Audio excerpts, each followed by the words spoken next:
একজন মার্কিন রাজনীতিবিদ প্রকাশ্যে ভারতের বিরুদ্ধে ৫০০% শুল্কের পক্ষে কথা বলেছেন। তিনি ইরানের বিরুদ্ধে আরও কঠোর সামরিক পদক্ষেপের সমর্থন করেছেন। পাকিস্তানের মধ্যস্থতার বিশ্বাসযোগ্যতা নিয়েও প্রশ্ন তুলেছেন। আর আজ তার মৃত্যুর খবর আন্তর্জাতিক কূটনীতিতে নতুন আলোচনার জন্ম দিয়েছে। কিন্তু প্রশ্ন হল, একজন মার্কিন সেনেটরের মৃত্যু নিয়ে ভারতের সাধারণ মানুষ কেন জানবে? আর সরকারি চাকরির পরীক্ষার্থীদের জন্য এই ঘটনা কেন গুরুত্বপূর্ণ? আজকের ভিডিওতে আমরা শুধু একটি মৃত্যু সংবাদ দেখব না, আমরা বুঝব কিভাবে একজন প্রভাবশালী রাজনীতিবিদের বক্তব্য আন্তর্জাতিক সম্পর্ক, জ্বালানি নিরাপত্তা, মধ্যপ্রাচ্যের রাজনীতি এবং ভারত আমেরিকা সম্পর্কের সঙ্গে যুক্ত হয়ে যায়। ভিডিওর শেষ পর্যন্ত থাকুন, শেষে থাকবে পরীক্ষার জন্য গুরুত্বপূর্ণ রিভিশন। আন্তর্জাতিক রাজনীতিতে কিছু মানুষ আছেন যারা রাষ্ট্রপ্রধান না হয়েও নীতি নির্ধারণে বড় প্রভাব ফেলেন। লিন্ডসে গ্র্যাহাম ছিলেন তাদেরই একজন। তিনি বহু বছর ধরে যুক্তরাষ্ট্রের সিনেটে দায়িত্ব পালন করেন এবং প্রতিরক্ষা, নিরাপত্তা ও পররাষ্ট্রনীতি নিয়ে নিজের স্পষ্ট অবস্থানের জন্য পরিচিত ছিলেন। তার বক্তব্য প্রায়ই আন্তর্জাতিক সংবাদে শিরোনাম হতো। তার রাজনৈতিক জীবন ছিল দীর্ঘ, কিন্তু তাকে সবচেয়ে বেশি আলোচনায় নিয়ে আসে তার বিদেশ নীতি সম্পর্কিত অবস্থান। তিনি বিশ্বাস করতেন, যুক্তরাষ্ট্রের স্বার্থ রক্ষায় প্রয়োজনে কঠোর অর্থনৈতিক ও কূটনৈতিক চাপ প্রয়োগ করা উচিত। এই নীতির কারণেই রাশিয়া, ইরান, চীন এবং বিভিন্ন আন্তর্জাতিক ইস্যুতে তার মন্তব্য ব্যাপক বিতর্ক তৈরি করত। এখন প্রশ্ন হল, ভারতের নাম কেন তার আলোচনায় এলো? এর উত্তর লুকিয়ে আছে রাশিয়া ইউক্রেন যুদ্ধের পর বদলে যাওয়া বিশ্বের জ্বালানি রাজনীতিতে। ২০২২ সালের পর বিশ্ব রাজনীতিতে বড় পরিবর্তন আসে। যুদ্ধের কারণে রাশিয়ার বিরুদ্ধে পশ্চিমা দেশগুলি একের পর এক নিষেধাজ্ঞা আরোপ করে, কিন্তু ভারত একটি ভিন্ন পথ বেছে নেয়। ভারতের যুক্তি ছিল খুবই পরিষ্কার। প্রায় ১৪০ কোটির দেশের জন্য জ্বালানি নিরাপত্তা নিশ্চিত করা সরকারের দায়িত্ব। আন্তর্জাতিক বাজারে যেখানে প্রতিযোগিতামূলক দামে তেল পাওয়া যাবে, ভারত সেখান থেকেই কিনবে। এই সিদ্ধান্তকে অনেকেই বাস্তববাদী পররাষ্ট্রনীতির উদাহরণ হিসেবে দেখেন। অন্যদিকে যুক্তরাষ্ট্রের কিছু রাজনৈতিক মহল মনে করত, রাশিয়া থেকে তেল কেনা দেশগুলির উপর আরও কঠোর অর্থনৈতিক চাপ সৃষ্টি করা উচিত। এই বিতর্কের মধ্যেই লিন্ডসে গ্র্যাহামের নাম সামনে আসে। কিন্তু শুধু ভারত নয়, ইরান নিয়েও তার অবস্থান তাকে আন্তর্জাতিক বিতর্কের কেন্দ্রে নিয়ে যায়। পরের অংশে জানব কেন মধ্যপ্রাচ্যের রাজনীতি বোঝার জন্য লিন্ডসে গ্র্যাহামের বক্তব্য এত গুরুত্বপূর্ণ, আর হরমুজ প্রণালী কেন আজও বিশ্বের সবচেয়ে কৌশলগত জলপথগুলির একটি। এখন পর্যন্ত আমরা জানলাম কেন লিন্ডসে গ্র্যাহাম মার্কিন রাজনীতির অন্যতম প্রভাবশালী মুখ ছিলেন। কিন্তু প্রশ্ন এখনও রয়ে গেছে, ভারতের বিরুদ্ধে ৫০০% শুল্কের মতো কঠোর প্রস্তাব কেন সামনে এলো? এটা কি শুধুই ভারতের বিরুদ্ধে ছিল, নাকি এর আসল লক্ষ্য ছিল রাশিয়ার অর্থনীতিকে দুর্বল করা? চলুন বিষয়টি সহজ ভাষায় বুঝে নেওয়া যাক। রাশিয়ার তেল নিয়ে এত বিতর্ক কেন? রাশিয়া বিশ্বের অন্যতম বৃহৎ জ্বালানি রপ্তানিকারক দেশ।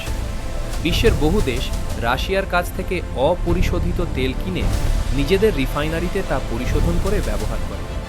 কিন্তু ইউরোপে যুদ্ধ শুরু হওয়ার পর পশ্চিমা দেশগুলোর একটি বড় অংশ রাশিয়ার উপর অর্থনৈতিক চাপ বাড়ানোর চেষ্টা করে। তাদের যুক্তি ছিল, যদি রাশিয়ার তেল বিক্রি কমে যায়, তাহলে দেশটির আয় কমবে এবং যুদ্ধ চালিয়ে যাওয়া কঠিন হবে।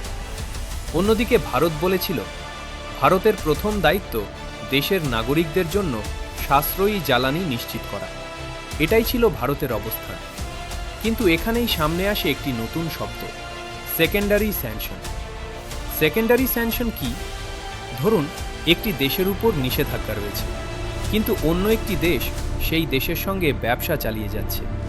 তখন নিষেধাজ্ঞা আরোপকারী দেশ সেই দ্বিতীয় দেশের বিরুদ্ধেও অর্থনৈতিক ব্যবস্থা নেওয়ার চেষ্টা করতে পারে।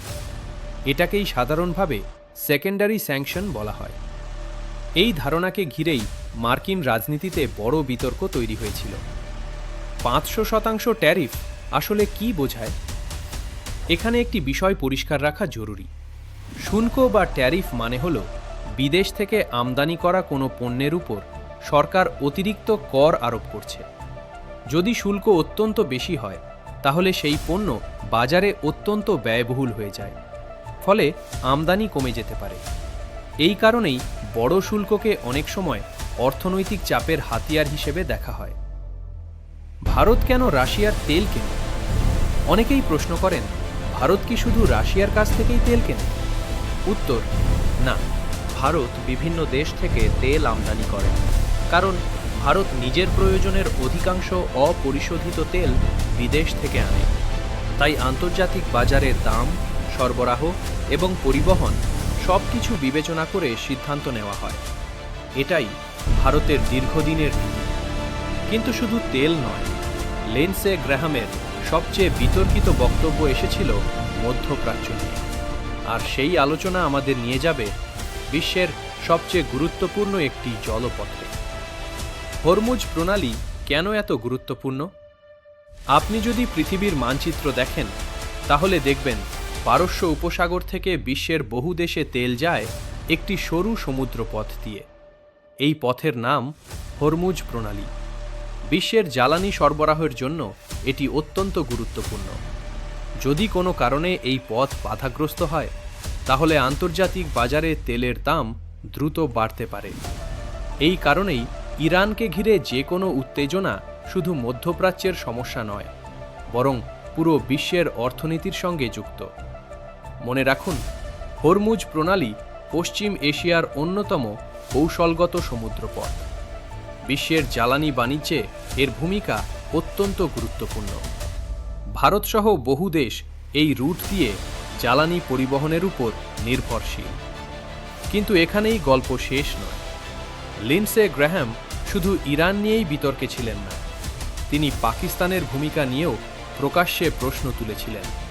কেন তিনি এমন করেছিলেন? কাতার কেন বারবার মধ্যস্থতাকারী হিসেবে উঠে আসে? আর গ্রিনল্যান্ড নিয়ে তার মন্তব্য কেন বিশ্বকে অবাক করেছিল? এখন পর্যন্ত আমরা বুঝলাম কেন রাশিয়ার তেল এবং অর্থনৈতিক নিষেধাজ্ঞা নিয়ে এত বিতর্ক তৈরি হয়েছিল। কিন্তু লিন্ডসে গ্র্যাহামকে শুধু এই একটি বিষয়ে মনে রাখা হয় না। ইরান, পাকিস্তান, কাতার এবং গ্রিনল্যান্ড, এই চারটি বিষয়েও তার অবস্থান আন্তর্জাতিক রাজনীতিতে আলোচনার কেন্দ্রবিন্দুতে ছিল। প্রশ্ন হলো, এই চারটি বিষয়ের মধ্যে আসলে কি সম্পর্ক? ইরান কেন এত গুরুত্বপূর্ণ? মধ্যপ্রাচ্যের রাজনীতি বুঝতে হলে ইরানকে বুঝতেই হবে। ইরান শুধু একটি দেশ নয়, এটি পশ্চিম এশিয়ার অন্যতম প্রভাবশালী আঞ্চলিক শক্তি। দেশটির বিশাল তেল ও গ্যাসের মজুত রয়েছে। একই সঙ্গে এটি এমন একটি ভৌগোলিক অবস্থানে রয়েছে যা আন্তর্জাতিক জ্বালানি পরিবহনকে প্রভাবিত করতে পারে। এই কারণেই ইরানকে ঘিরে যখনই উত্তেজনা বাড়ে, বিশ্ববাজারে তার প্রভাব পড়ে। লিন্ডসে গ্র্যাহাম ইরানের বিরুদ্ধে কঠোর মার্কিন নীতির সমর্থক হিসেবে পরিচিত ছিলেন। তার মতে, ইরানের কর্মকাণ্ডের জবাবে কঠোর অবস্থান নেওয়া উচিত। এই ধরনের অবস্থানকে সবাই সমর্থন করেননি। অনেকেই মনে করতেন কূটনৈতিক সমাধানই বেশি কার্যকর হতে পারে। কিন্তু এরপর আসে আরেকটি প্রশ্ন, ইরান আমেরিকা উত্তেজনার সময় পাকিস্তানের নাম কেন আলোচনায় এসেছিল? যখন কোনো বড় আন্তর্জাতিক সংঘাত দীর্ঘায়িত হয় তখন অনেক দেশ আলোচনার মাধ্যমে সমাধানের চেষ্টা করে। কাতার বহু বছর ধরে বিভিন্ন আন্তর্জাতিক আলোচনার আয়োজক হিসেবে পরিচিত। এই কারণেই পশ্চিম এশিয়ার বিভিন্ন সংকটে কাতারের নাম প্রায়ই শোনা যায়। অন্যদিকে পাকিস্তানের ভূমিকা নিয়ে আন্তর্জাতিক মহলে ভিন্ন ভিন্ন মত রয়েছে। লিন্ডসে গ্র্যাহাম প্রকাশ্যে পাকিস্তানের নিরপেক্ষতা নিয়ে প্রশ্ন তুলেছিলেন। তবে আন্তর্জাতিক কূটনীতিতে এমন মূল্যায়ন নিয়ে সব পক্ষ একমত নয়। বিভিন্ন দেশ পরিস্থিতিকে ভিন্নভাবে দেখে।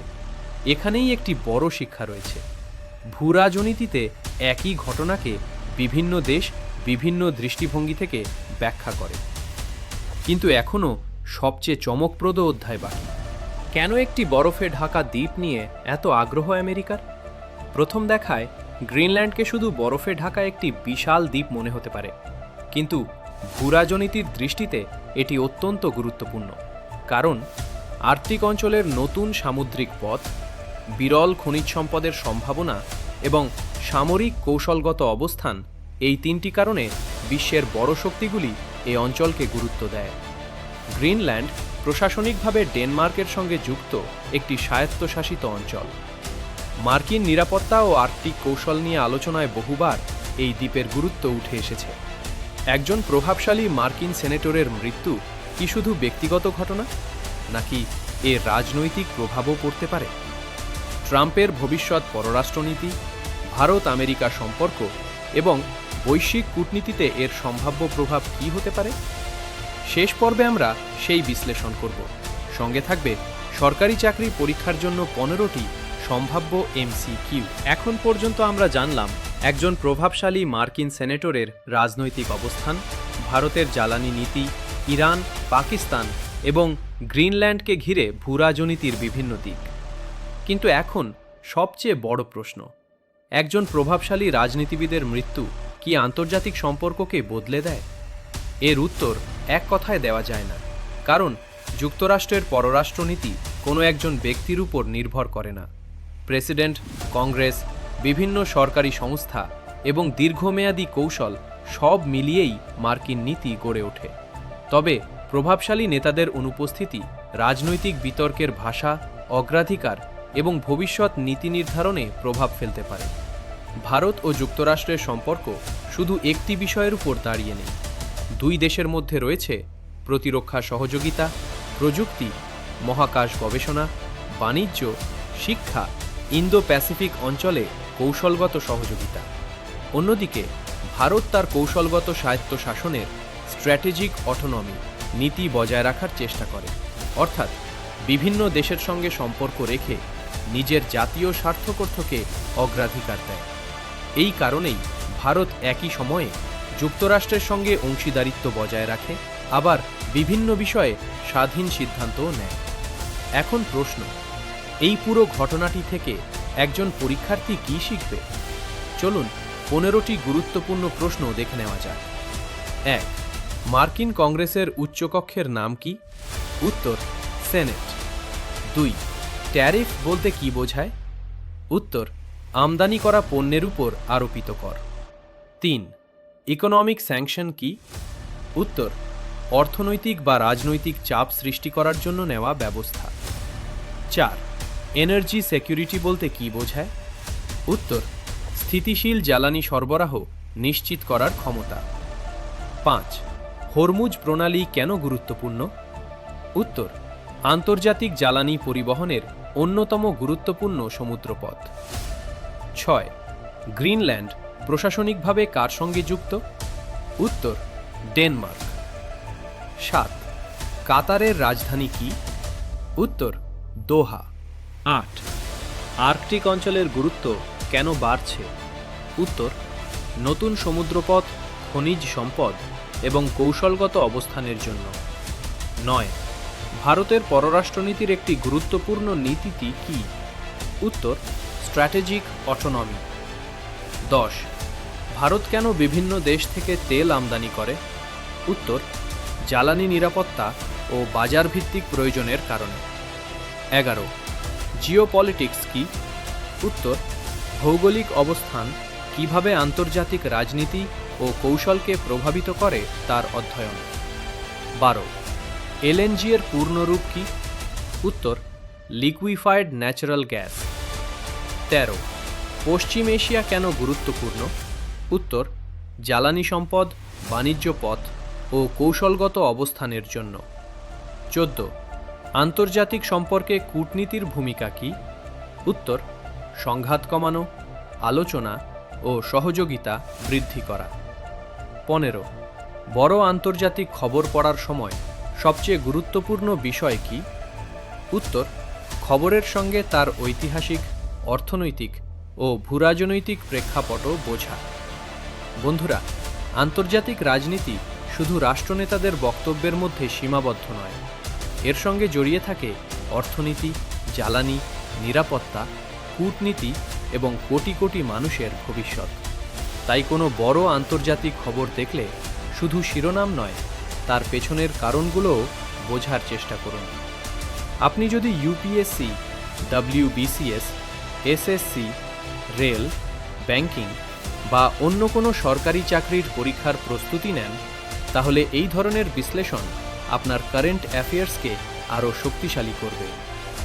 ভিডিওটি ভালো লাগলে একটি লাইক করুন, আপনার মতামত কমেন্টে জানান এবং ভারত বন্ধুকে সাবস্ক্রাইব করুন। পরবর্তী ভিডিওতে আবার দেখা হবে। ধন্যবাদ।